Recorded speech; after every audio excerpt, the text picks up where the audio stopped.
He'd be proud of that. Like I'm a celeb. Oh no! Oh my days, I'm gonna throw up. Don't actually know what I'm doing here. I've got a 4-foot spirit level. Oh! Are you still putting your pants on, Andy? Oh my days, I'm gonna throw up.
Oh! Are you still putting your pants on, Andy?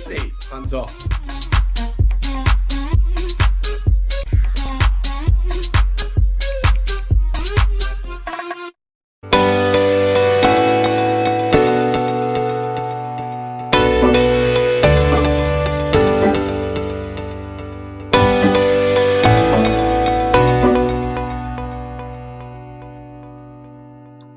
Hello and welcome to BiteSize.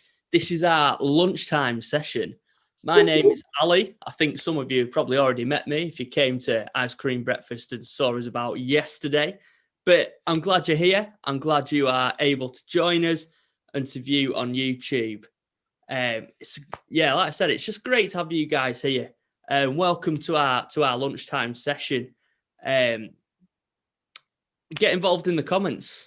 Let us know you're here. I want to know where you're viewing from, where you're repping today, whether you're home or away. Like, if you're in an exotic location, let us know. If you're chilling on a yacht in the Maldives, I want to know because I'm a bit jealous. Yeah, so does our UK government as well wants to know why you're there. That's true.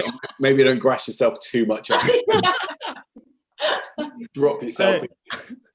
Start the message, hypothetically speaking.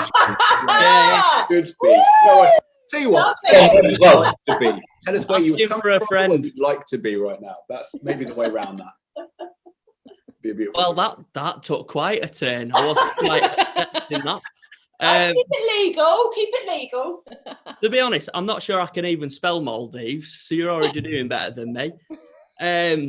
But as you can see, we've got another guest with us today. We've got Rachel Gardner. Give us a wave, Rachel. Oh, that's like a thumbs up. I like massive hands. Do you find that on Zoom? It's like, hello, my hands. I don't think I've ever done that, but you're right. Oh. I've got enormous hands. Anyway, yeah, hi, hello. Hello, Rachel. Who are you? Where are you from? What are you doing here, Rachel? Well, I've spent the morning watching you guys online, so I was half anticipating ice cream, and I'm gutted not to have it. So I live in wonderful Preston. Yes. Boring, like everywhere else in the Northwest. I'm a youth worker. I'm a volunteer youth worker for our church. I work for a national youth organisation called Youthscape. I am president of Girls Brigade England and Wales. I'm a mummy that all morning my kids have been playing, Mummy's a goblin, let's get her. So I'm doing lots of things in life, and it's all fun. It's all fun. Brilliant. So obviously, guys, this is a lunchtime session. If you're on the YouTube, let us know what you're having for your lunch as well. Let us know. On the YouTube? Is that like the Tesco? On the YouTube, shout out to the people reffing, you know what I mean? Yeah. Good to have good grammar, isn't it? Yeah. Good prepositions. Yeah. I don't even know what a Some people love preposition is. Proper. Say it proper, Ali. That's it. I feel like everyone's picking on me now. I'm the new Lindsay. Yeah. I was trying to find us on the YouTube actually, so that's why I was like, where are we? This is Abide. Yeah, this is Abide, and then you'll find us. We're there. Fantastic. All over it. We have some love for Preston going on YouTube. Everyone's like, yay, Preston. There's a lot of Prestonites here. Can we? Wait. This is important because Preston is like the Maldives when it comes to its bird life. I know people were desperate. Settle this, don't we, mate? We do. Now, I mentioned that Preston has a canal. Rachel, can you confirm Preston has a canal? Preston does have a canal. Never seen it physically with my own eyeballs. Well, use your eyeballs. This is a picture from last week when it was icy, just near the back of my house. That's the canal. And like the Maldives, we have parrots. Here's a picture of a parrot by the canal. It's going to come on the screen, I hope, any second. We have this ready to go, Joe. Yeah. And a lady who is in her 60s, maybe 70s, she's probably not watching, so it doesn't matter. Maybe she's 80. She took this picture just along the canal near the back of my house the other day. That should not be in Preston, in my opinion. Wow. Maybe it's escaped. But where from?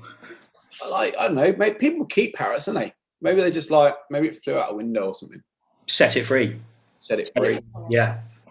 So Preston is unique, isn't it? I love Preston. Apparently, traffic cones, those things are very popular with young people. In fact, I saw a bunch of young people throwing traffic cones off the top of a roof in central Preston this week. But traffic cones were invented in Preston. there you go.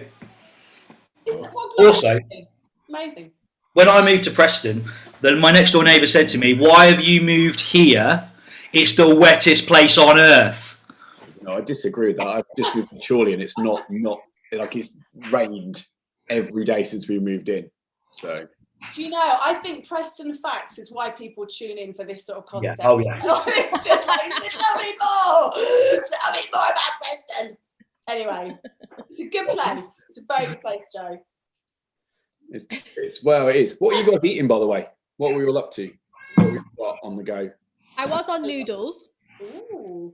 which is quite adventurous. I'm normally like, actually, I'm really bad at making myself lunch. It's whatever I can grab, generally. But I had noodles, and now I'm halfway through an apple and crackers. Apple and crackers. The two don't always go together historically. No. Without my apple knife, I do not have an apple knife. Oh yeah. Mark needs to send you an apple knife, doesn't he? Mark does need to send me an apple Mark knife. all the way from Shepherd's Bush in the post. There you go. I've got, It's got crisps. well, these are not just any crisps. There are other crisps are available, these ones. Walker's, Sensations, Thai Sweet Chili. They're the best, in my opinion. But others may disagree. Oh, lovely. What is it about Joe making examples of how you eat food on these sessions now? Taught us how to eat ice cream and eat crisps very loud. I'm very knowledgeable about eating, so a bit too knowledgeable has been mentioned to me in the past. There's something about you, Joe, being sat in front of a blackboard that makes me just think there's authority on you. Like anything you say, like you know what you're talking about because you've got a blackboard behind you. Do you know what I mean? I think that's very well positioned. And if we disagree with them, you might throw a board rubber at us. I'll write your name on the board. Anyone who misbehaves. Then you're in trouble. Then if you do something else again, I'll circle it. Yeah. Punishments will go up. 3 ticks means we lose our break, right? So I'm drinking a coffee from a drive-through. My favourite day in the last lockdown was the day where they reopened in Preston, the takeaways, and I had McDonald's for breakfast drive-through, Costa coffee, cheese and ham toasty for lunch, and I got takeaway fish and chips for tea. That was the highlight of my lockdown. There you go. Sticking with like the food theme and Joe's blackboard got me thinking about dinner, right? It's a bit of a weird meal, isn't it? Dinner. Whoa, dinner or lunch? Well, this is what I mean. Ben's written dinner down, but that's because Southern, innit? You know what I mean? I'm not sure. I get told north is dinner, and we say lunch in the south. Yeah, lunch. Sorry, I messed up there. Lunch is very much southern approach, isn't it? Whereas, actually, Northerners are outnumbered today because there are at least 3 of us that originate from the south here. So. Anyway, what was your point? Go on. What I was going to say is... well done, Lindsay. Encourage him. Stop wait, Lindsay. You're building me up here. Is after thinking about school dinners. They're a bit of a niche thing, really, aren't they, school dinners? Like, I was the era, right, where Jamie Oliver ruined school dinners. You know what I mean? Like, I was buzzing for me turkey twizzlers. I was like, yes. But then Jamie Oliver come in like a wrecking ball and just demolished any hope of turkey twizzlers and fizzy pop. But I want to know, like, what were your school dinners like? If you're on YouTube, let us know what your school dinners were like. Do you have school dinners? Do you like, nah, I'm taking me packed lunch, taking my own, I don't trust them. But do you guys have any weird stories or like flashbacks to rice pudding with a skin on from your school dinner days? Yeah, I don't have any weird ones. I've got legendary ones, mainly because we made them legendary. No, I was never allowed a school dinner simply because we couldn't afford them. So it was just like, here's your packed lunch. So we just took that. But we got to a certain age at school where you could mix. So you could mix with people who were on having a dinners and who were on packed lunch, and then suddenly your friendship groups could be like reunited on lunchtime treats, and it was amazing. But there was this one time we sat there and we just went through this weird little phase. I don't know whether it was like a day like today where it was raining, you're a bit bored, what do you do? So we just wanted to know like what things taste good dipped in things that you wouldn't normally dip them in. So we tried a lot of stuff. The best one though, I mean, I'm not saying do it, but hear my story, make the decision for yourself. But a chip, a proper like school canteen level style chip, dipped in a toffee yogurt, and it has to be a toffee yogurt. No other flavors will work. A toffee yogurt tastes like a donut. Ooh, I've heard such rumours before. Yeah, rumours are true. Yeah. Heard the rumours, never tried it. That's a texture explosion, isn't it, as well? You got the creamy, you got the mushy. I can see that working. It's beige. Basically, my memory of school dinners is it's basically beige. Any food that kind of sits neatly within that kind of paint scale of brown to beige, but actually, I have to say, I'm a schools worker. One of my favourite things about being a schools worker is I now love school dinners. I love eating school dinners. I always try and time being in a school over lunchtime. Don't know what it is. I just love it. Really good. Someone on YouTube's making a point that school puddings are really good. And actually, they have a valid point there. Like our best cookies, the best cookies I've ever eaten in the world were the cookies from school. Like they were 20p. There was uproar when they went up to 25. And they were absolutely delicious. They were the best. There was something about them. I echo that.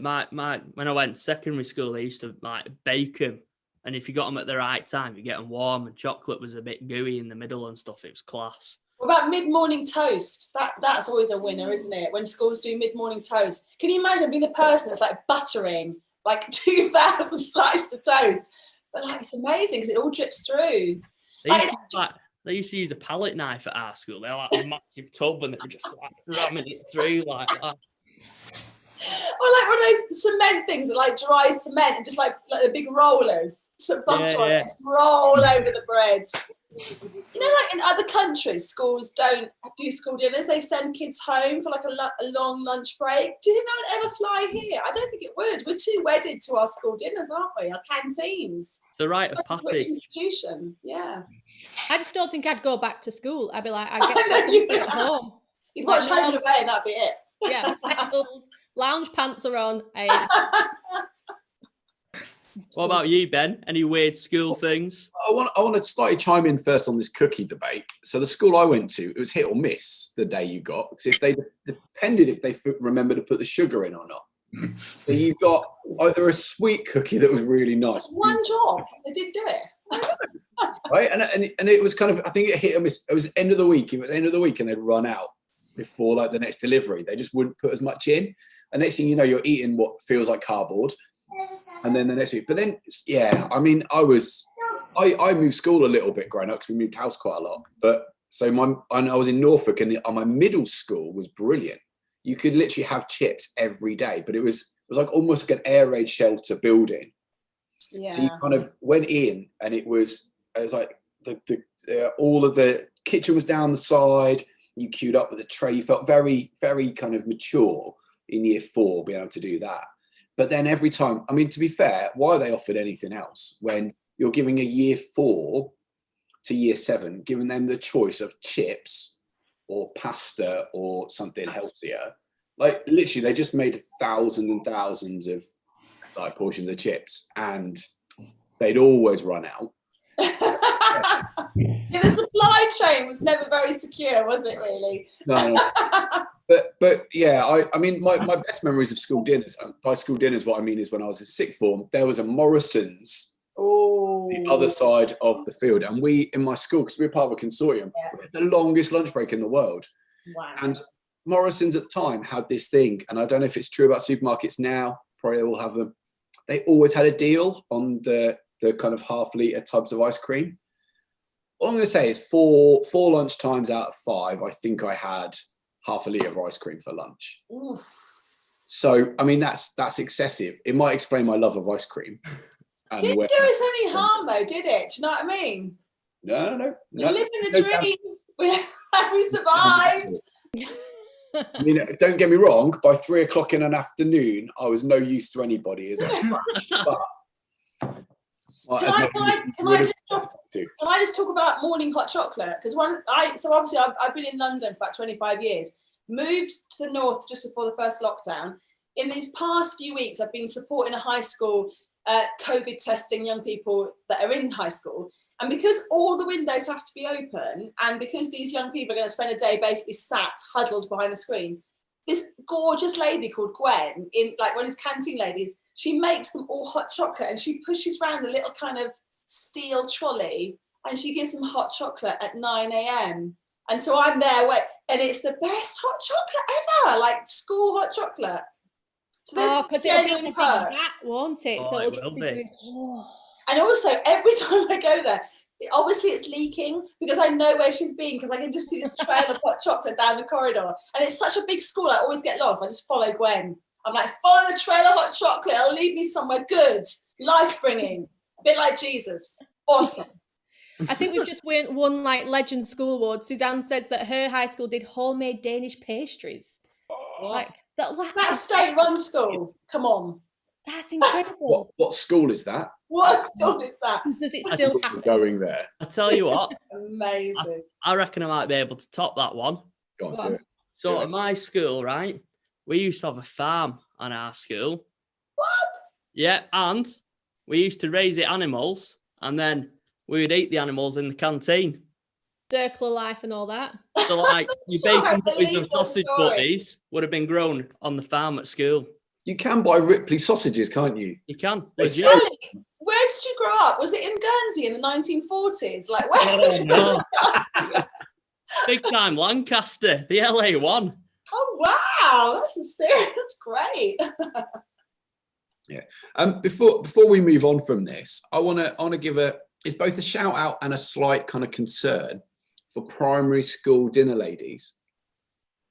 So my experience is these are salt of the earth, amazing people who make sure that children eat healthily, but they also have the ability to take their responsibilities way beyond and enforce that a child eats everything on their plate before going out to play or eating like on.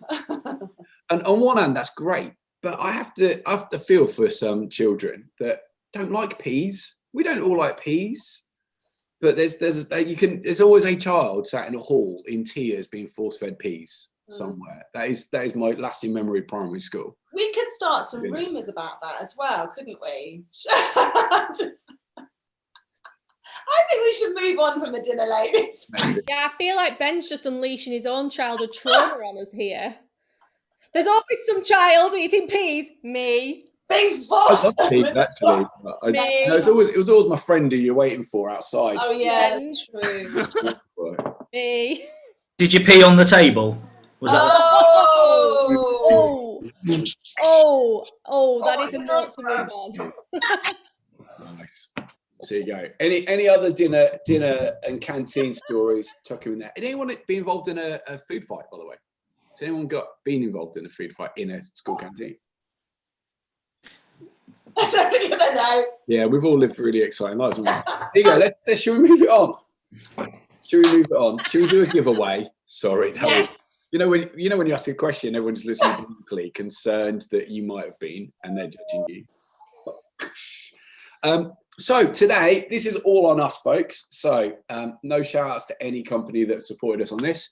But we have said we were going to buy a lucky individual. We're going to order it to your home. So you do need to make sure you email us with your address and your chosen pizza topping choice if you win this. Otherwise, you ain't getting it because I can't just magic up your address out of nowhere.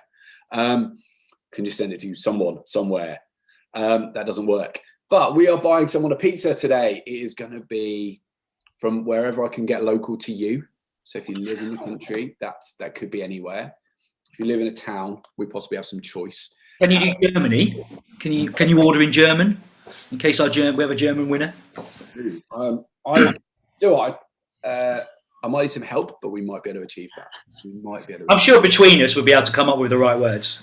I'm sure we can. I might give Oprah a ring. What? Do we definitely have viewers from Germany? I heard this in the last episode. I think we do, yeah. Very exciting. There's some awesome youth workers in Germany. I went to a beautiful town, South Germany, for a youth work conference, and they have great food at youth work conferences. German food is good, isn't it? Just put it out there. It's the way. Yeah. School trips in Germany are always a delight. So, pizza to you, Joe. Yes, we have a question, and the best answer shall receive this pizza. Question is, and I mean, it's hard for me to get my head around the question because it says the question is this: when is the most inconvenient time to eat pizza? Yeah, Pizza is a convenience food by definition. So I have this theory that there isn't an inconvenient time to eat pizza. Do you know, like there just isn't. You know, someone's going into labour. I think it's still okay to be eating pizza. Do you know, I just don't think there's an inconvenient time to eat pizza. So you need to prove to us what would be an inconvenient time to eat a pizza. And basically, it's whoever makes us laugh, I think, gets it's subjective. It's whoever makes us laugh the most. No facts-based errors coming this time round. This is pure arbitrary choice by us. Yeah. Make us laugh. Make us laugh. And yourself along the way, obviously. And so, yeah, stick it in the comments, wherever the comments are. I don't know which way I'm pointing or I'm on the screen. On the YouTubes, Ben, that's where the comments are. On the right? YouTubes, in the comments. Stick it in there and we will let you know who has won that. At which point, what is your favourite? We had this calf conversation yesterday. What is your favourite pizza topping, folks? What would be yours? Stick this in the comments as well. Tell us what your favourite pizza topping would be. Oh. Egg. Oh, yeah, you've been there. With spinach. Got a bit of spinach there. Oh, yeah. That's a good combination. I love an egg. I can feel the room dividing. I can feel people like groaning in disgust or secretly like in solidarity with the sisters. Yeah, well, I mean, sometimes I feel like egg gets more of a reaction than saying you like pineapple on pizza. Because with egg, people judge it before they've tried it. They just don't like the concept. And, you know, whereas at least with the pineapple, they've tried it. They, you know, I respect that. You can't object to something you've not tried. Yeah, you can object to things you've not tried. That's perfectly legitimate approach to life. There's all kinds of things. I've never tried having a bullet in my head, but I might give it a miss, you know. So the abiding message from today's show is hashtag give it a go. Whatever it is, no. I like pepperami. Do you say pepperoni or pepperami? What do you say? Is it pepperami the brand? Yeah. Stop advertising. Look at that in the green or red packet in it. Yeah, pepperoni. I think it's pepperoni has got to win. Anything big, meaty. Yeah. But it's not what's on the pizza, it's what's in the topping. That's what's most important. Like, would you go for you can get crust of pizza that has cheese, it has ham in it, in the crust. Would you go full out in the crust? I'm a traditionalist when it comes to bases. Okay. I mean, everyone else can disagree with me, but I feel like, I'm a traditionalist personally, but. It's more of a budget issue, you know. You start sticking cheese in a crust, it's not an extra £5, and you know times are hard. Another £5 on you. If you like cheese in your crust, that'll be another £8.90. What was that accent, Ben? Where was that from? Somewhere indiscriminate. That was good. Indiscriminate. I was trying. You know, I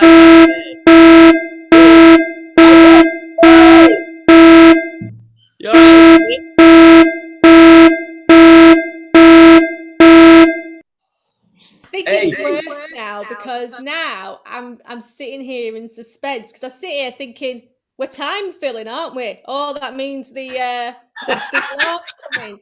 So I'm like waiting, and it still scares me. I can't get over it. What time is it, Ali? It's game time. Whoop, whoop. So this game, you might have seen it teased on the socials. It's called Higher or Lower. Now, it's a format that is familiar to a lot of people, and I'm sure you can probably work it out. But if you don't know what it is, we'll save it for the video that's going to get shown because it might blow your mind if you don't know what it is. But like all of these games, there is a forfeit for the winner. And this forfeit is going to be an interesting one today. I'm quite looking forward to it. So don't forget to be voting and typing in the YouTube comments who you'd like to do this forfeit. But we're calling this forfeit silent singing.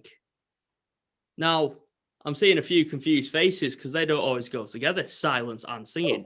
And you're thinking, how is this working? But it's genius, right? So what we're going to do is the person that is going to have to do this forfeit is going to have to put some headphones in and listen to a little song. What are our song options, Ben? Personally, I actually don't know because I wasn't part of that conversation. Brilliant. So probably Lindsay that will be able to tell you, actually. We're going to give the song options after the video. Okay, we'll give the song options after the video. We need them to vote on those song options.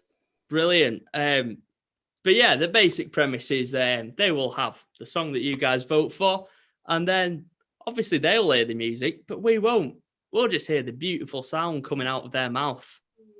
And to be honest, I think it's either me or Ben will stop it when we see fit. So if it's really embarrassing, we might just let it run. We might do a full album. I don't know. We'll leave that to you. Anyway, should we get the video played, Ben? Yes. Let's do it. Let's see what we're talking about. You have one. You start with a card, and then you have to go whether it's higher or lower. If you get it right, you carry on. If you don't, you're out. Who can get the longest run? So who gets the longest run? Round 2. I was risking it. Oh.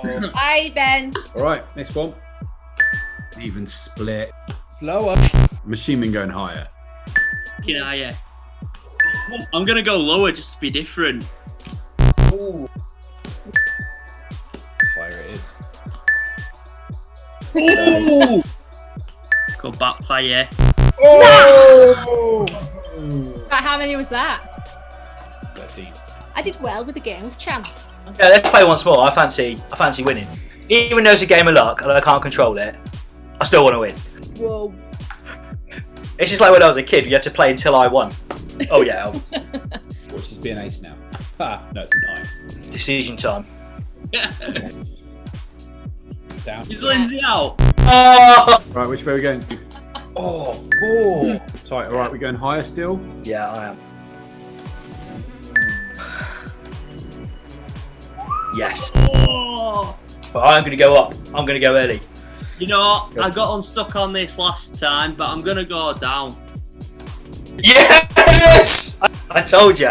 I wanted to win that one. Right, I'll go lower. I'm going lower. I'm going to carry on lower. Ah, no. It's not a 13. 9, 10. Oh, that's risky. Double figures. Thank you. So, tiebreaker. No, I'm just a clear winner.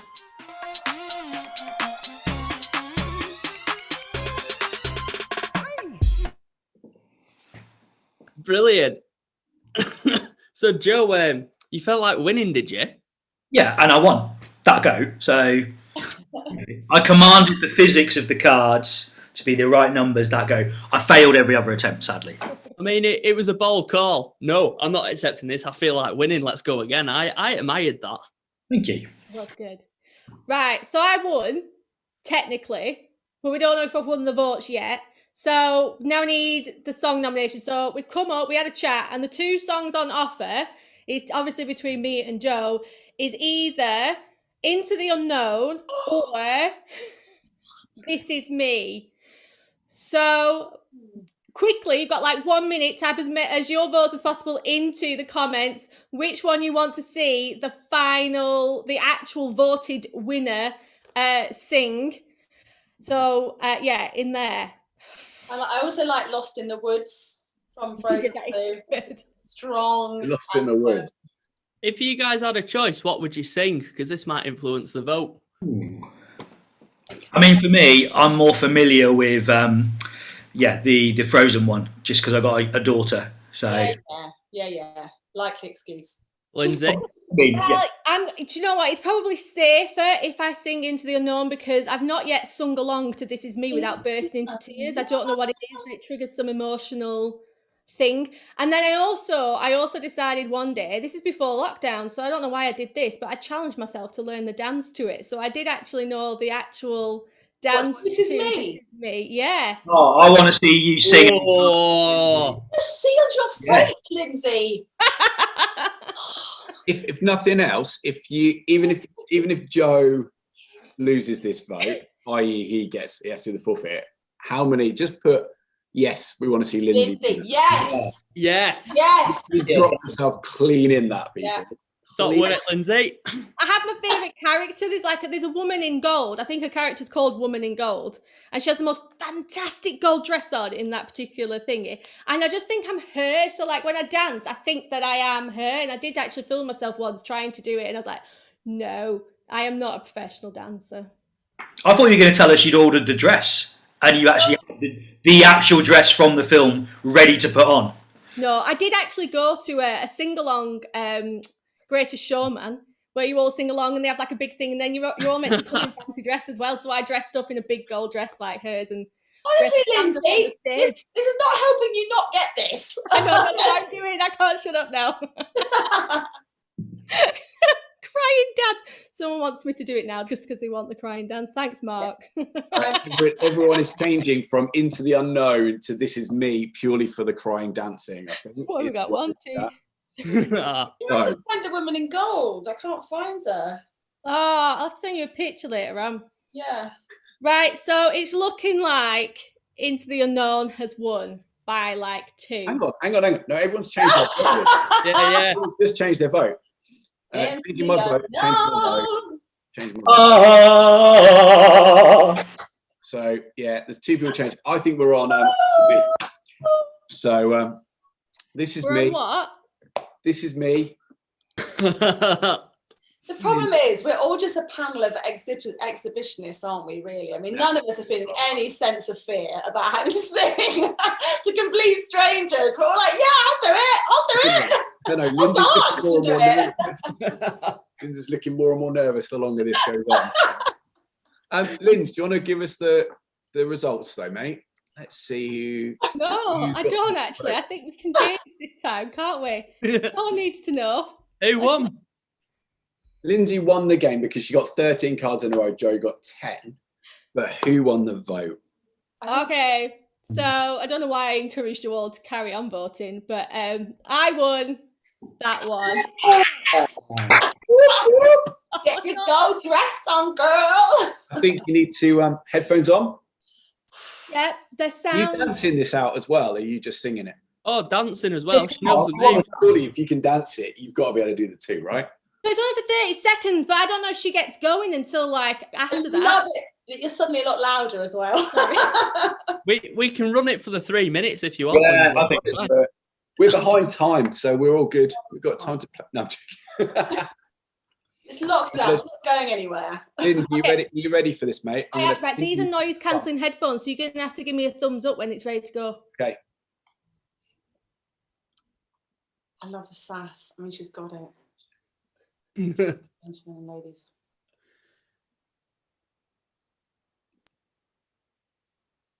Yeah, there we go. Prophetic dances. I'm not a stranger to the dark. Run away, they say, so we don't want your broken heart. I should just be ashamed of all my scars. Run away, they say, don't love you as you are, but I won't let them break me down for just. I won't let them decide for just. For we are glorious. When the sharpest words want to cut you down, gonna send a flood, gonna drown them out.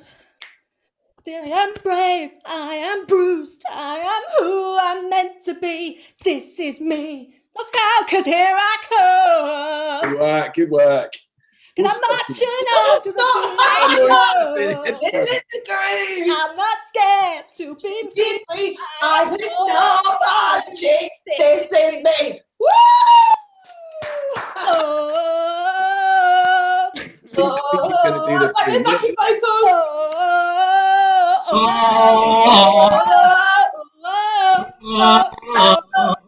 See, I told you she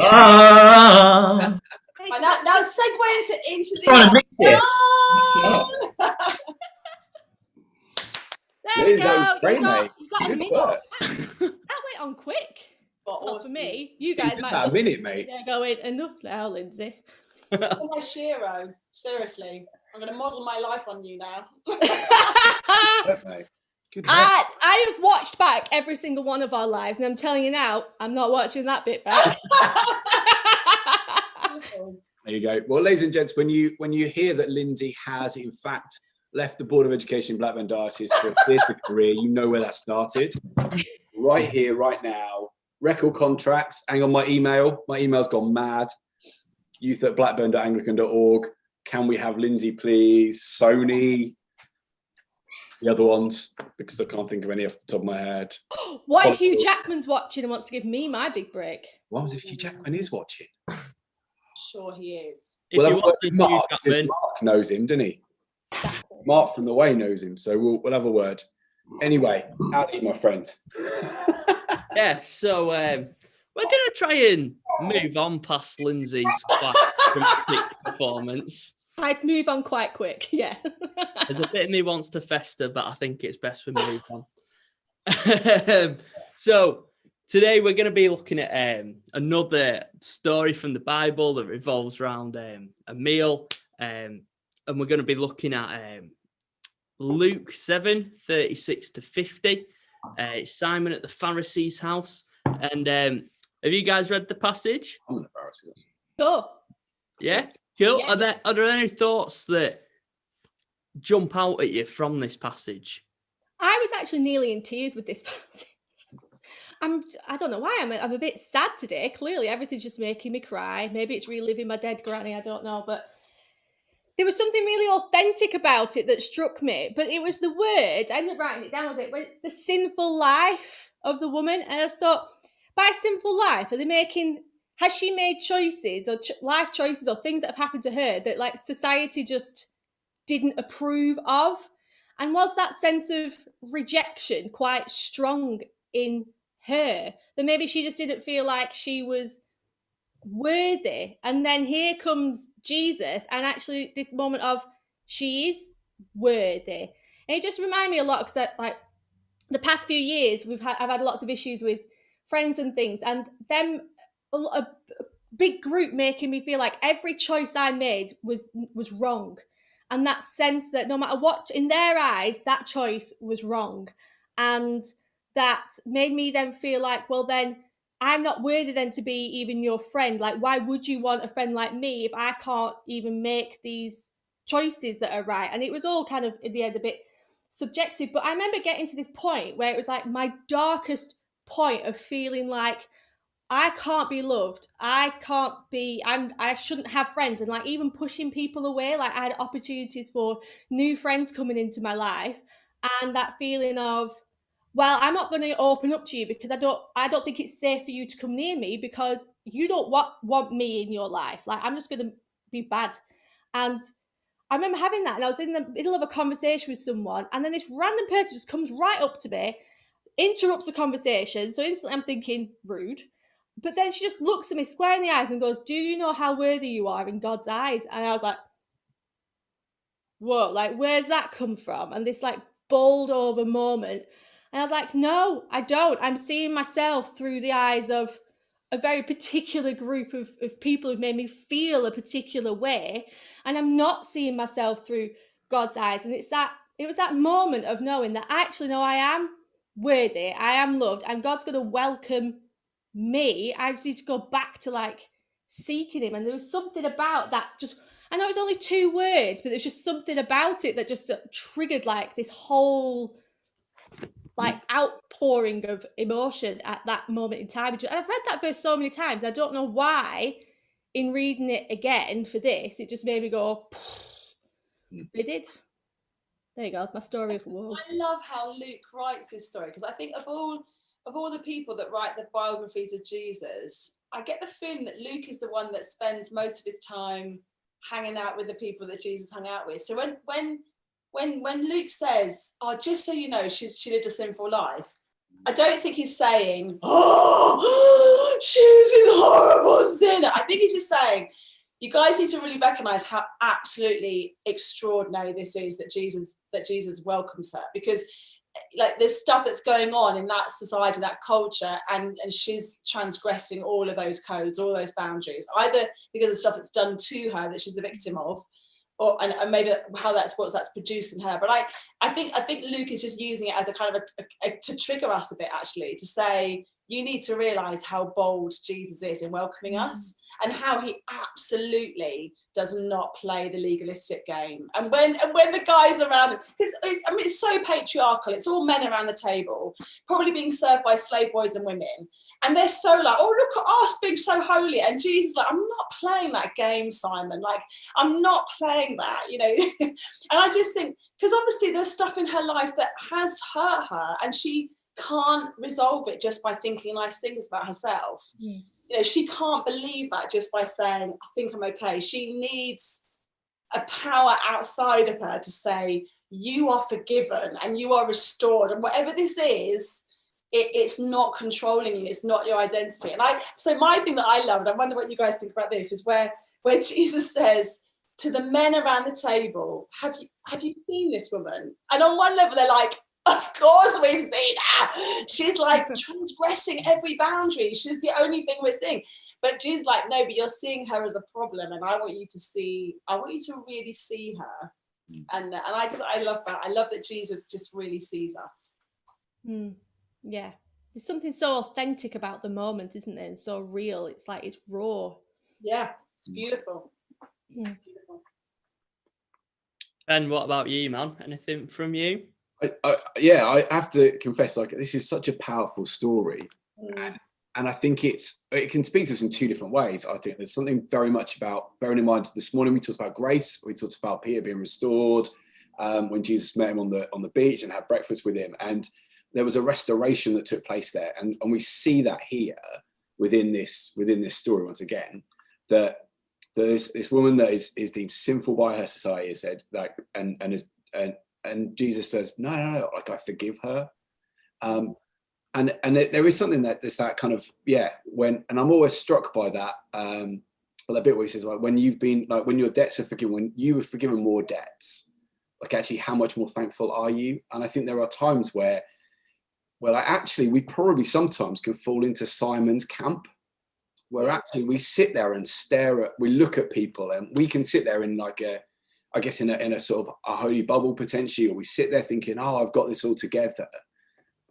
And we actually sit into Simon's, or we look at other people and go, oh, they are that much worse than us, or they are this, or we shouldn't associate with them. And I think there's actually, like, I'm really challenged by that, because in reality, like, that's not where we should be.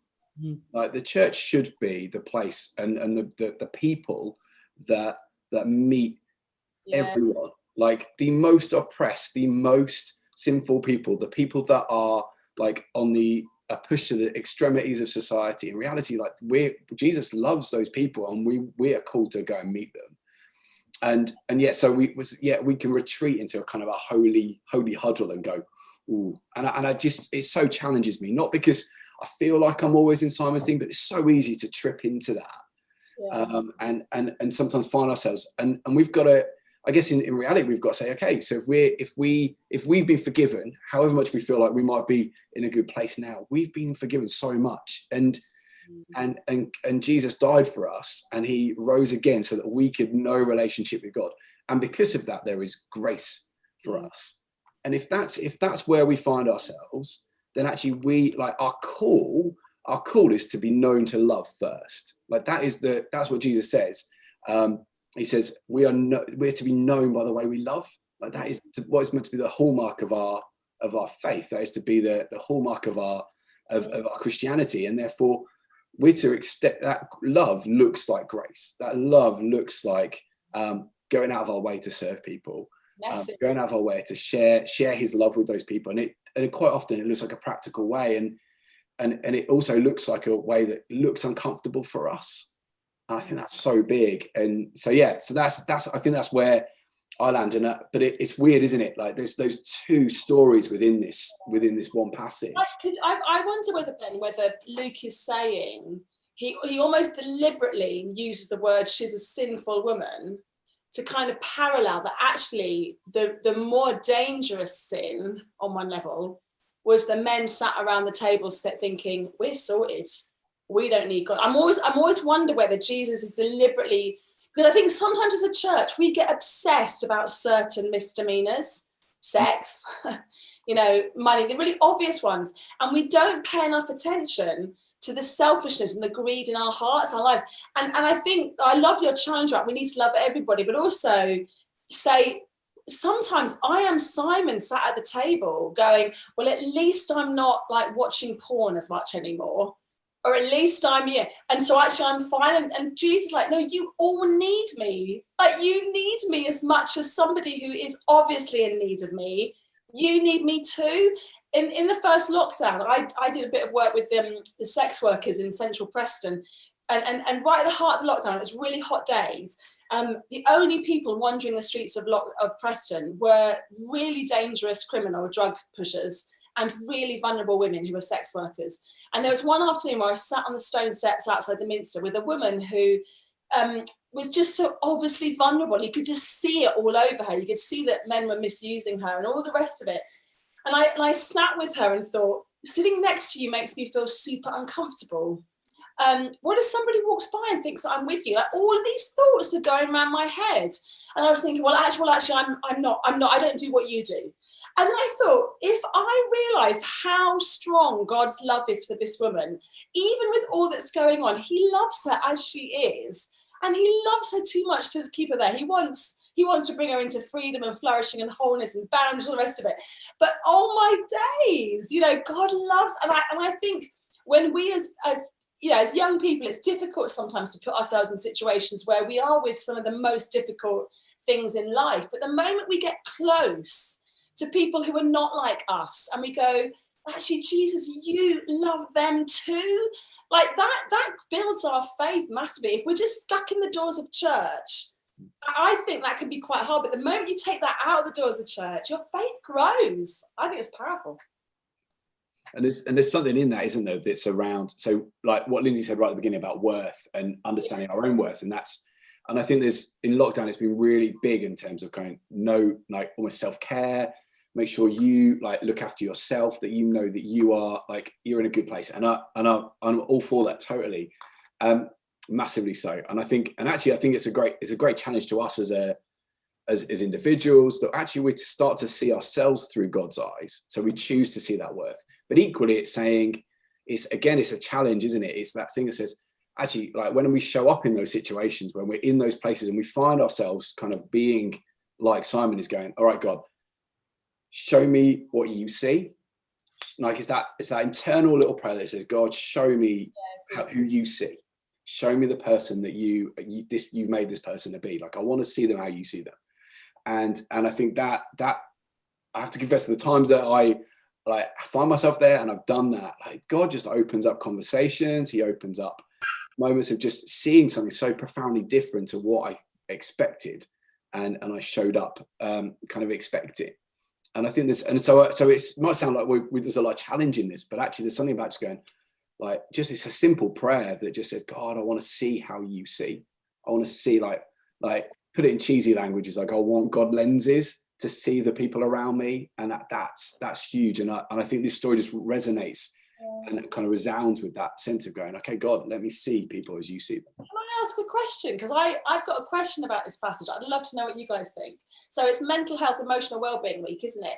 And what do you guys think about how Jesus handles this majorly emotional outpouring? So she is crying, she's probably snot crying, you know, she's taking her hair down, which is really in that culture, really like, it's almost like she's pulled her skirts up to kneel down. What does that say to us about how Jesus handles emotions and how he feels about us when we're having to let it all out there? What does it say to you about that? That's a great question. That is a very good question.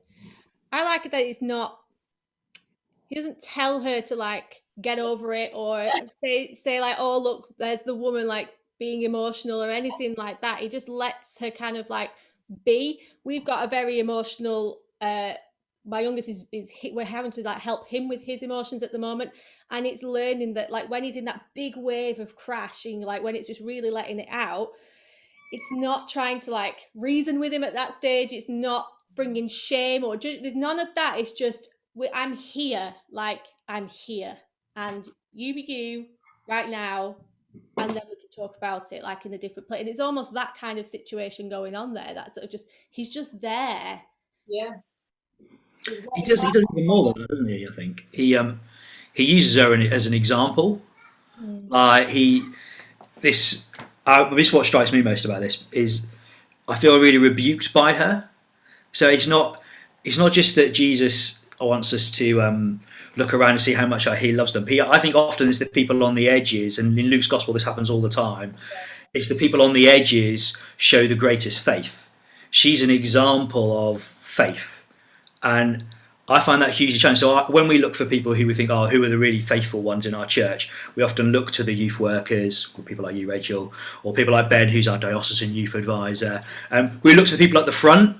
Yeah. But here's this lady who's basically totally on the margins, has understood something of Jesus, and then what she does, she gets her alabaster jar of perfume, which is like a year's wages. So it's her whole life, and she basically says, I'm going to throw it at Jesus' feet. Here's all of me, of all my emotion and all my baggage, and I'm giving it all to you, Jesus. And she's then held up in front of all these people as what faith looks like. And that happens again and again in Luke's gospel, with Mary, Jesus' mother. You've got people who are outside of God's people, Roman centurions. They just show faith. They just trust Jesus and they want to give everything to him. Yeah. And that for me hits me. I'm like, love that. Joe, what do you think motivates her to go there? Did she go there thinking this man will sort something out in me, or was it just She just felt compelled to, and she wasn't expecting anything in return. It's hard to know, isn't it? Like, did she realise that by doing that, she'd be made whole? It's, I don't know. I think she just knew it was the right thing to do. Like, that's my sensing from her. Like, if you are that shunned and done so many things, it's like, if you know that something's right, you're not necessarily expecting an outcome. You go because you feel like this is something I need to do. Yeah. Regardless of what happens. Because we know that Jesus does that, but like Joe was saying, so many of these early people, they didn't necessarily know, they didn't have the stories that this one does necessarily. So it's extraordinary faith, like you were saying, Joe, because she risked it all. Just like the woman that touched his cloak and she's bleeding. Like, she risked it all, and it might not be resolved, but she just had to do it. And I think sometimes, because I know, I have an idea of how Jesus works, I kind of stay in that safe bubble. If I, what would it mean to really risk it for Jesus, not quite knowing what might happen next? Yeah. It's all that. It's a whole other story, but it's like, what gets us out of the boat, isn't it? It's like, actually, at what point, what are we prepared to step out for, and what do we trust Jesus on? And oh man, it's it's a huge trap. So I use the word, but it's a challenge, isn't it? It's that thing that says, like, every time we choose to, it's a choice to act out of faith. We have two choices, don't we? Every situation is like, do I trust Jesus in this or do I not? And it's a choice every time that we go into situations. We can say, I can go in with him by my side, or I can try and do it on my own strength.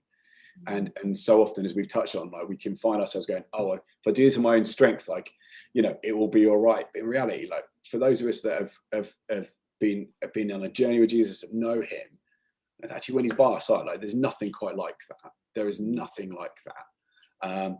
And like, there's a whole other level of newness that. I'm very conscious of time, but I'm actually I'm loving this. And I'm going to throw in one kind of last little thought that people might want to respond to it. It's really interesting. I think there's something in this woman's response.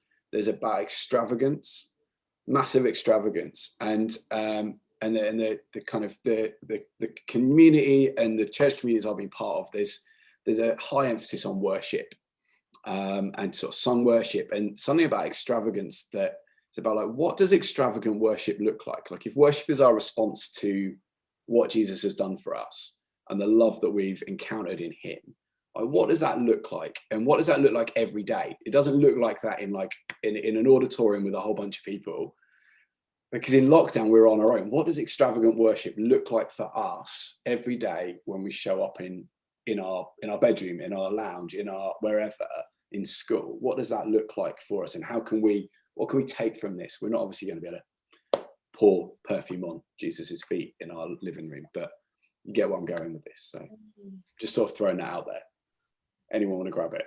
You know what, Ben? I think for me, when I was looking at this, I was looking a bit about how Jesus responded to it, a bit like Rachel was saying, and that actually this sinful woman was probably looking up at that table of everyone sitting there, who's almost playing the comparison game about how much better they are in society's eyes compared to her. And the thing that's been coming back to me during this chat, and I'm going to say it directly to you guys on YouTube, because it might be for one of you, I don't know, is that no one is ever too broken for Jesus to spend time with you. All right? Is that it doesn't matter what you're going through, Jesus wants to spend time with you, and he wants to have a relationship with you, right?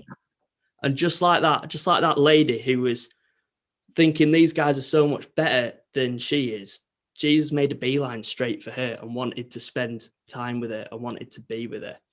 And I think if you've had one of those encounters with Jesus, you don't forget it. Like the love and the peace that you feel in that moment, that's your response, that's your worship. And that's what I have to take in my mind, because sometimes when I'm reading my Bible, it feels really hard work. Like if I'm going through Numbers and Deuteronomy and Leviticus, it's dry. But I've got to remember that this is the God for those moments. Yeah. That this is the God that lives in me. And if I've seen him move once, I believe I'll see him move again. And that's what powers me. And that's what my worship is on a daily. You know what I mean? That is the God that lives in me. That's so great, Ali. I love that. That's so good. I also realised that I'm a lot older than when I was a teenager, and I wish someone had said to me that sometimes the way into encountering God is finding a space where you just sit and say, God, you are King, you are Lord, and I'm going to get on my knees. I used to worry so much that if I didn't feel a certain way, or if I didn't do it in a certain way, the magic wouldn't happen. And what I take from this woman is she used her whole body. She, used her hair. She got down her knees. And I think during lockdown, where we can't have those experiences together, get a bit more physical. Maybe get into your bedroom and get on your knees. Like, when else do you kneel down as a way of saying, I'm all in, I'm all yours? Like do something physically that says to your brain, worship of Jesus my whole life. It's not just like what I think with my thoughts and what I feel in my heart. This is my whole being says, God, you are it, you are it. And I think those, we call them embodied practices, which is quite a kind of a mouthful, but it's a way of saying, do something physically to remind yourself that God's in charge. And that's why we fast, like don't have a meal one day. As I say, I'm so hungry right now, but God, I want my big hunger to be for you. So, in this season where you're just locked down, you're on Zoom all the time with school stuff, do some physical things that kind of switch your brain to go, geez, wow, you're here. I'm going to experience you a different way. Amazing. Should we pray? It feels like the right time to do that.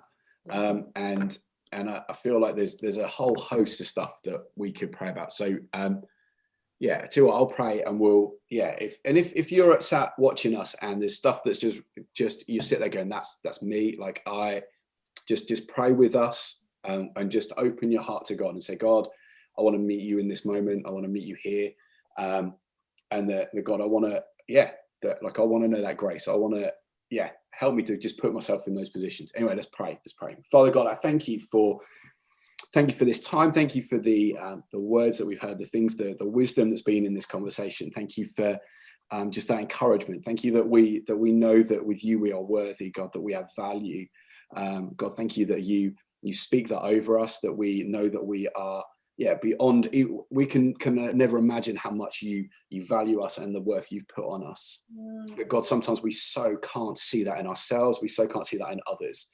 And God, we just pray that you would put just give us your eyes, your way of seeing ourselves and seeing other people, so that we might not find ourselves where Simon was, God, but we would find ourselves where that woman was, that we find ourselves at your feet.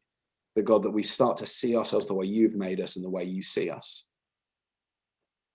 And God, we thank you so much for your grace, your forgiveness, the freedom from like those that life, the things that we've chosen, the things that we go, I wish I hadn't done that, God. But also, God, we thank you for the freedom from shame. We don't need to walk in that. And God, I thank you that we are, that we're in a place, if we want to know you, if we're sat here today and we don't know you, God, that you want to know us. That is your desire of your heart, is to know us and for us to have a relationship with you. Yeah, come on. So Father God, I thank you. I pray that for these guys that are sat at home, wherever they're sat now, God, that you would meet them, that they would know you close to them, and that God, that they would see themselves and they would start to see other people as you would see them. Yes, Jesus. We pray these things in Jesus' almighty name. Amen. Amen. I don't know how we give away pizza now, but that was amazing. Thank you so much for that, guys. That was cracking. Someone like pizza. Have we got a winner for the pizza? We've got to pick a winner. I've got some tweets from people, from adults, that have said, "Are we allowed?" I'm like, no, back off, adults. You get your own pizza. Flipping heck. If not, put it in the comments. Does not count. Right, so we've got some entries. Do you want me to read them out and we'll just vote on our winner? Yeah, why not? Cool. Good for it. So we've got, don't include this for the competition because I've already won twice. I think we know who this is. But I would say whilst in the shower because it would get very wet, which is a very good point. We have... Eating pizza in the shower is a wonderful thing. So you're not... Wow, there we go. Right, okay. We've got in the rain, riding a bike and freewheeling down a hill. No one likes a silly pizza. That is a lot of highway code violations. Yeah, I think it's a theoretical idea. I'm hoping they're not going to do it. Is when you've just had a massive roast dinner and Yorkshire puddings and you can't eat anymore. Ooh, See, I don't that know. is quite convenient, isn't it? You could have like one of those chocolate pizzas. Yeah, there's like a little pizza section of your stomach, isn't there? Yeah, exactly. We've The pudding got section as well. Yeah. at a swimming pool while going down a water slide. It'd be a bit inconvenient because you probably end up with pizza all over your face. It's true. Or just disappearing out your hands, actually. Yeah. Like that moment when you're on a water slide and you hit the water, Yeah. you know, if your cozzie's not done up properly, you lose anything, don't you? So it's like pizza could go too. Plus you've got to wait an hour swimming and all that, you know what I mean? I think this could be a valid point there, actually. That could be very inconvenient. And then finally, we've got the most inconvenient time to eat a pizza is on a dodgem at a fun fair because you might lose it when you get bumped into. We've also got hanging upside down on a high ropes course. Oh, yeah. Why am I missing ones? Why have I got this job?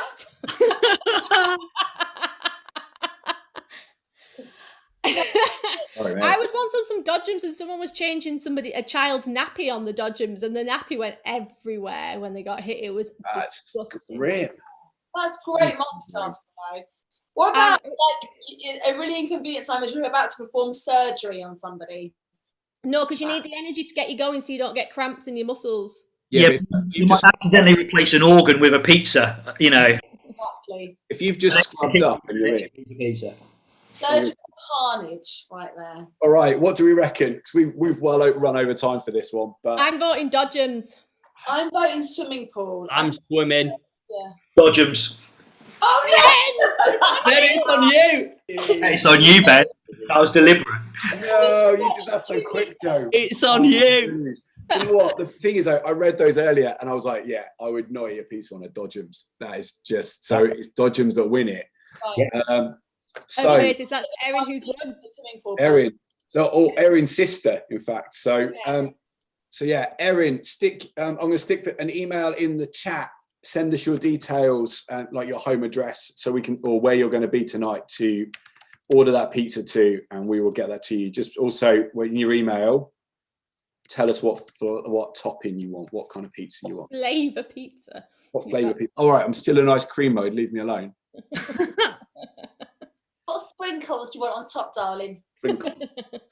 What sauce are we putting on top of this? I know we're running out of time. I sent my brother and his family like beautiful chocolate brownies delivered to their house. They sent back dried fruit. Oh, they hate you. They hate you. Yeah, that's not. That's not I was fun. like, what? What's this? What's this shriveled kiwi? It's not a fair Kiwi, swap, that's not even a thing, right? Dried kiwi. that. Right, Rachel, are they still in your Christmas card list? They are. They are just about. I mean, they're flipping gorgeous. They're my family. They're in. But anyway, Ali, should we send pizza to the swimming pool person? I feel like a responsibility. Yeah, I think between me and you, Rachel, we'll have to sort something out, yeah. Because it's thick crust. Never mind. Okay, right. I'll Send them dry fruit. Send them some dry fruit. See how they feel about that. If you want dry fruit, put it in the comments. Right, last time, Ali was promising a lifetime supply of ice cream, and now he's promising additional pizza. I think he's going renegade here. He's gone proper renegade. It's Lancaster. They're in the dosh there. What I've done is I've agreed with other people and just pinned it on them to sort out. So basically, I agreed with Rachel and then was like, okay, great, you order it. That was what I took from that. So Good orchestrating. Love it. amazing. Alrighty, we have smashed the end time on all of these, so my apologies if you've got somewhere that you're desperate to go to. But this evening you can join us for one last session, 7:38. That is not 7:30, 8 o'clock. That is 7:38 precisely, right here on YouTube. And we have Joyce Wanadio. She's going to be joining us this evening. We have 2 games, 2 forfeits, 2 giveaways. It's going to be and mental. about the games, right? These are these are the tightest and the closest we have ever seen any of the voting. Right? Yes, vote for Lindsay, basically. No. Yeah. So get online on our website. We've got a page, or if you're on our Instagram, you can comment on the videos that are on there already with who you think needs to be voted for. Because I'm not joking, there's one of them that keeps going neck and neck, and then one person takes over, and then it's neck and neck, and then one person takes over. Like, it is so close, it's unreal. Every vote It counts. really does. And also when you're 16 and 18 as well to vote in government elections. Remember that. As well, guys, we just want to YouTube world. We just want to thank you, Rachel, as well for coming today. It's been great to have you, Rachel. Thank you so much. Thank you. Thanks for everything that you've contributed, and you've got a nice way of putting things quite coherently. So thanks. Not that you guys don't. Oh no, what have I done? There's no higher praise than quite coherent, is there? Quite coherently, yeah. Oh no, I was trying to do a nice thing and it's backfired. I'm going to be buying Rachel a pizza now. Oh no. Ali, I'm receiving it. Thank you, Jesus. It's coming through the Wi-Fi as it's sent. In the Wi-Fi. The YouTube. Awesome. All right, so thank you guys for watching. 7:38 tonight. Bring your takeaway.